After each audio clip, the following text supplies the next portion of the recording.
up, Sauce Gang, and welcome back to the channel. Hot Sauce Beats here with another Game Theory FNAF reaction coming at ya. That is right, and today we're peeping out Game Theory FNAF, the Faceless Puppet Master. Now again, this is one of his older ones where we've been getting some of the kind of older theories where a lot of them, not a lot, but some of his ideas have obviously been proven wrong, but I'm still stoked to see where he's going with this, to see kind of where he develops some of the foundations for his newer theories. But before we jump in this, why don't you show Matt Pettit Game Theory some love by subscribing to his channel? And if you enjoyed my reaction, please smash that subscribe button because it greatly helps. But enough talking, let's get to reacting and roll that bomb ass intro. Hot Sauce Beats is finally here. Hot Sauce Beats is finally here. Eat, sleep, make beats. Eat, sleep, make beats. Hot Sauce Beats.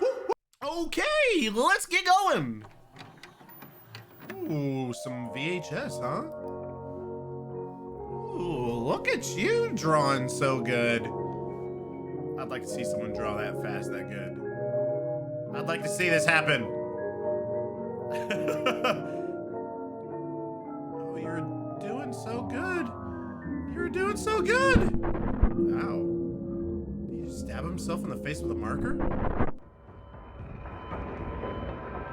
Did he just stab himself in the face with a marker? Hello, it's a Internet. game theory. Welcome to Game Theory, where today we continue our analysis of FNAF's newly released ghost stories, the Fazbear Frights. Last week we covered the majority of this book's key reveals, including the massive bombshell where we visit what is So something else that you guys let me know. So I was getting the Pizzaplex books and these mixed up. So the Pizzaplex books, we like to think there is canon loosely from there. These are not canon at all, which is what you guys were saying. You guys are saying that none of this is canon.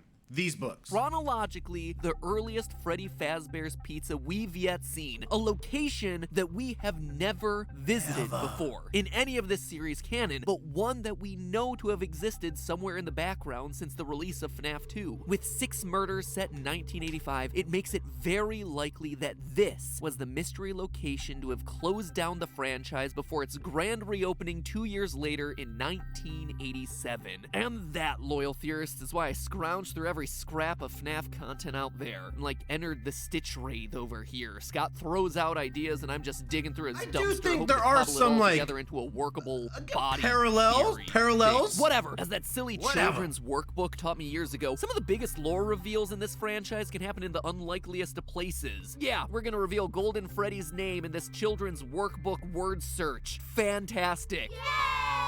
Actually, it was fantastic. I thought it was a brilliant way to do it. That said, I will not forgive dabbing Chica. Never. Truly a cursed image. But you see, I think there was one other massive lore reveal hidden in Fazbear Frights, buried amongst the tales of Extreme Makeover Robot Edition and Ball Pit Time Machine. A lore reveal The Ball that Pit is Time absolutely worth Machine. our time exploring today. A lore reveal that introduces us to a character who's been helping to pull the strings since the very beginning. One who's been misleading us about the horrors of Fazbear Entertainment. Who you got, Someone Matt Pat? whose importance goes far beyond just the 40 pages he appears in Boom throughout this guy. book. I think Into the Pit may have just introduced us to the creator of these games. And I'm not talking about Scott Cawthon. Let me explain. One of the strangest inclusions in FNAF VR Help Wanted was a reference to a game designer that was telling lies about the horrors happening at Freddy Fazbear's Pizza. We know So that confused Fazbear where he's going with Entertainment this. has developed something of a bad reputation over the last few decades. And while it's true that some stories associated with our name were loosely based on actual events, the majority of them were total fabrications from the mind of a complete lunatic. Lawsuits pending. And yes, that sweet, sweet piece of man candy that you see there is Scott Cawthon himself. Hey, yo, Okay, Scotty! fine. Haha, funny joke there, Scott. I mean, this series likes to get self-aware. We're all familiar with that. And for a mainline title in the series, this one felt pretty extreme, but fine, cool with it. And then you keep playing the game, and what started as a one-off tongue-in-cheek joke actually becomes a critical piece of the lore. They lied to us. They lied to all of us. They told us that the whole point of this VR game was to undo the bad PR done by a rogue indie game developer who supposedly made up a bunch of crazy stories that tarnished the brand. But it doesn't. Yeah, dude, and this is, I remember in one of his more recent theories, he kind of like retouches this again, and I hate this too, because it like undoes everything. It's like, oh yeah, none of that stuff really happened. It was a story. Like, Doesn't stop there. There's more twists in FNAF VR than there is in a typical M. Night Shyamalan movie. Fazbear Shyamalan? Entertainment hired M. Night the game developer. Shyamalan? Those indie games were designed to conceal and make light of what happened. This isn't just an attempt to rebrand.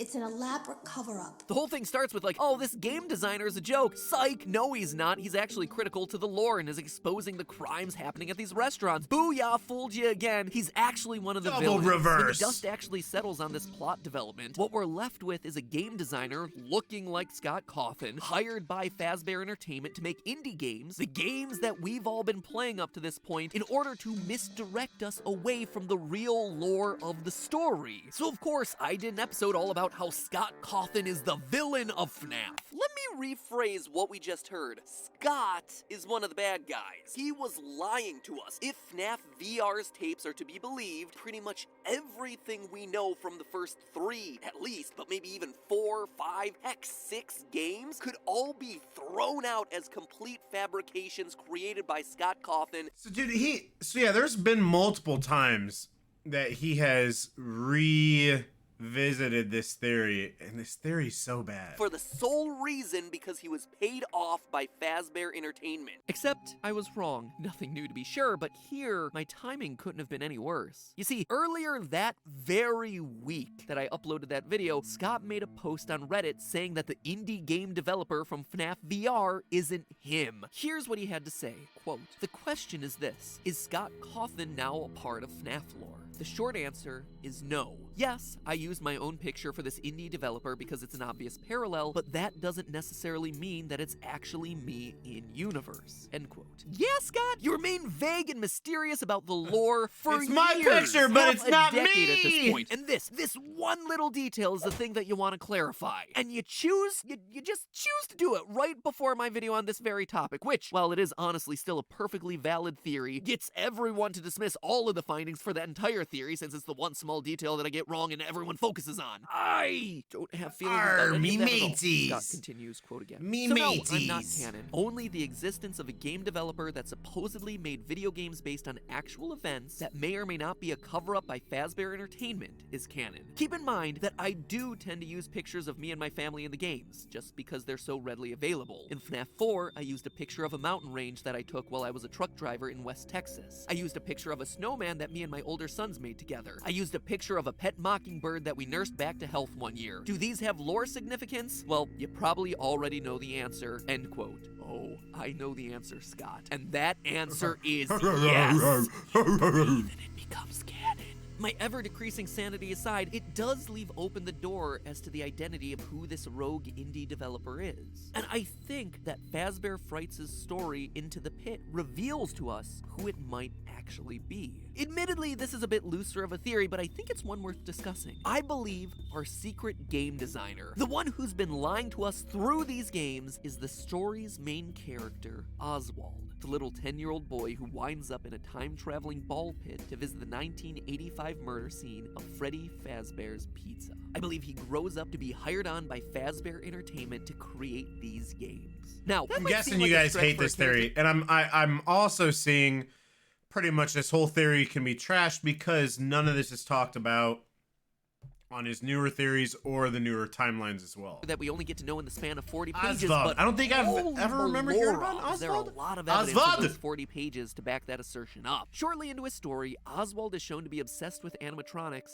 for no apparent reason. Quote from the book. With the "He exception didn't of know last why, video but anyways. Lately, he'd been drawing mechanical animals, bears, bunnies, and birds. He imagined them being human-sized and moving with the jerkiness of robots in an old science fiction movie. Sometimes he drew the animals' exposed metal skeletons or sketched them with the fur peeled back. It was a creepy effect, like seeing a person's skull peeking out from beneath the skin." End quote. Now mind you, this is without him ever having a connection to animatronics. Heck, he doesn't have a connection to the pizzeria at this point in the story. He has never been there. Nothing. This is just him naturally choosing to draw these oddly specific things without any outside references or influences. So already this boy seems to have himself a strange connection to the FNAF lore, or is just a psychopath in training, but there's more. For such a short story, Into the Pit takes a lot of time to establish Interesting. Oswald as a fan of video games, B-grade Very Japanese interesting. movies, and manga. A lot of time for a 40-page story. We hear about him listening to video game soundtracks. We witness the debates that he has with his father over cheesy Toho-style Godzilla monsters. How funny he finds the actors' lips not matching up with the dubbed-in words in those sorts of movies. He visits the library and we hear about his enthusiasm for the latest manga installment. Now, the connection to video games is pretty obvious here, right? If he likes video games, well, there's a chance that he'd want to grow up to be a designer of video games himself. But it's his connection to old, cheesy Japanese films and manga that really got my gears turning. Think back to Ultimate Really Custom got Night. my At gears various point spinning. thresholds in that game, you would unlock the Bear of Vengeance cutscenes.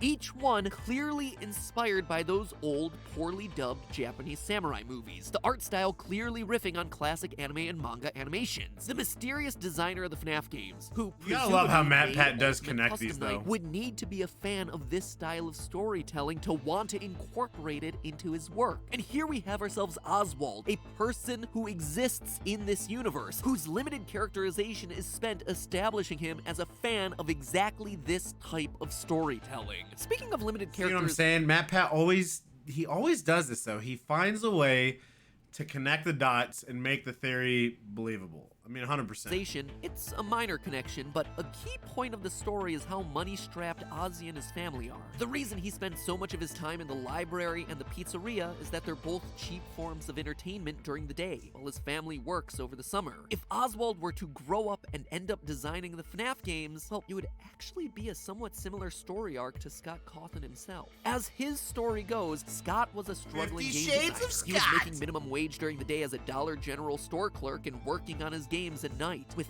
none of them going anywhere, many of them being poorly received. The first Freddy's game was the one where all of his years of hard work and grinding finally paid off. There's obviously a lot more to that story, but suffice it to say, Oswald seems to be a character after Scott's own heart, coming from modest means, a fan of nerd culture. So to see Ozzy be the in-universe programmer of these games, to be Scott's literal in-universe stand-in for himself, well, it doesn't seem like that much of a stretch. But okay, saying our designer was this kid who draws spooky animatronics, comes from a low to modest income family, a story similar to Scott, and likes I will definitely admit though,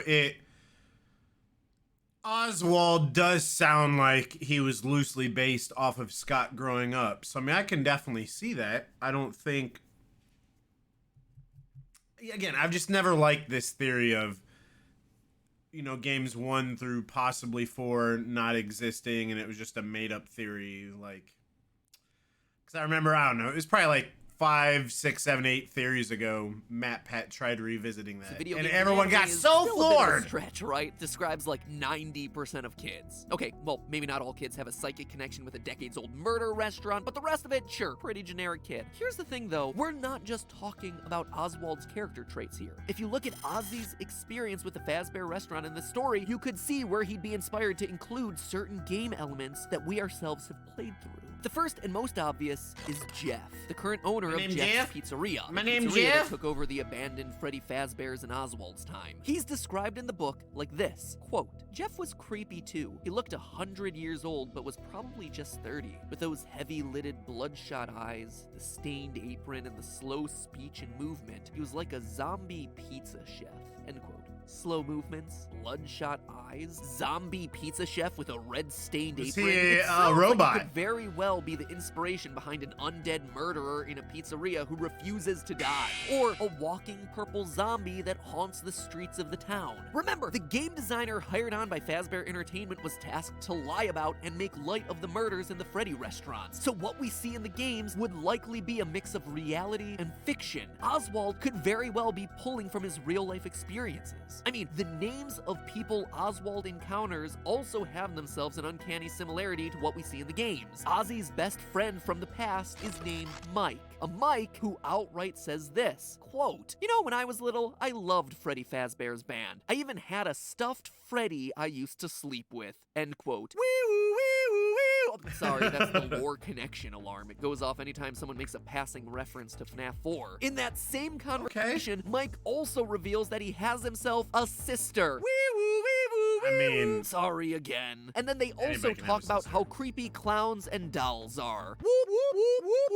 Apologies, that's my other alarm. That's the sister location revelation alarm. Anyway, it doesn't seem to be Mike Afton or Mike Emily. Oh, you can bet I checked into that one. But these conversations could certainly have inspired Oswald to make a character named Mike, who lives and loves the Freddy Fazbear franchise, who has himself a favorite Freddy plush, who has a sister who loves dolls and becomes a really creepy clown doll hybrid who commands an army of dolls Matt, herself. I can't Later buy in the this. book, Oswald meets a girl named Gabrielle, who loves Greek myth and gives him the courage to fight back against Golden Bonnie. Gabrielle is a very random character, but one with, again, a very important name. One that is, once again, shockingly similar to one of the kids that we find on our gravestone, Gabriel. Even the theme of this short story could It have is true, though. inspired Oswald's It is games. close. You see, I'll give you that. after Oswald uncovers the 1985 murders, his dad gets sucked into the time travel pit by Golden Bonnie. And not just sucked in, he's replaced. Suddenly, everywhere his dad should be, Ozzy instead sees the silent, staring Golden Bonnie stalking him, watching him.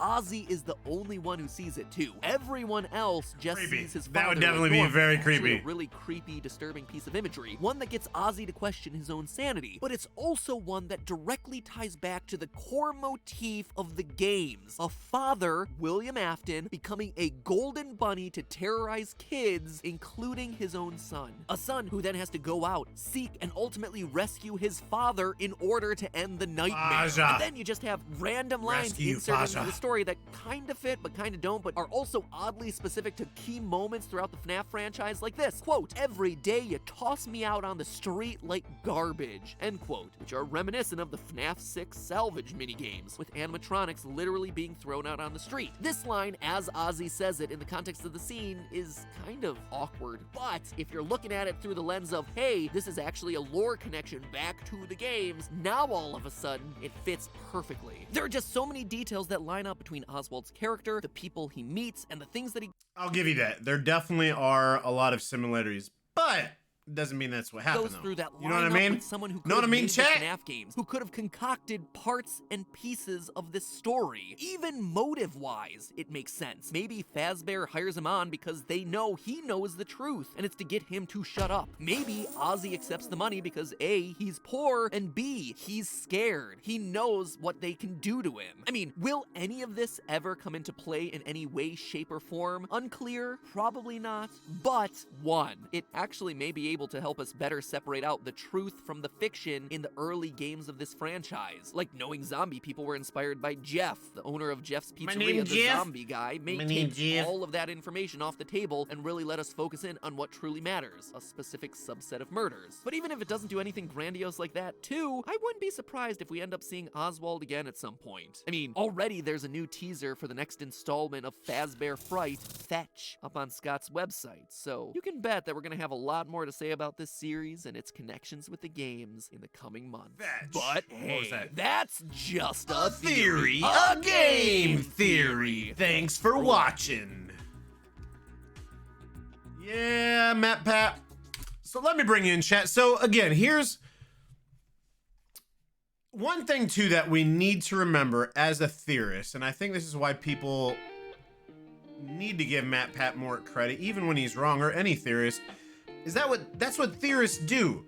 They come up with multiple theories, trying to go at different angles and see which one sticks the most or which one's correct. You know, a lot of theorists don't just stick to one theory. It develops, it evolves. Like I said, I'm just not a fan of the first 4 books not mattering and mattering. Not matter? Mattering. Is mattering a word?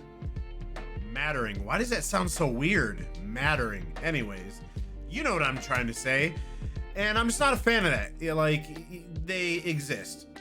They happen. It's lore. It's lore! But let me know what you guys think. And make sure you show Matt Pat a Game Theory some love by subscribing to his channel. And if you enjoy my reaction, please help support the channel by smashing that subscribe and like button. It's absolutely free and it greatly helps out the channel. Enjoy the rest of your day. And remember, it's eat, sleep, and make beats. And as usual, we kind of want to know. That's all I got. Boom. I'm out.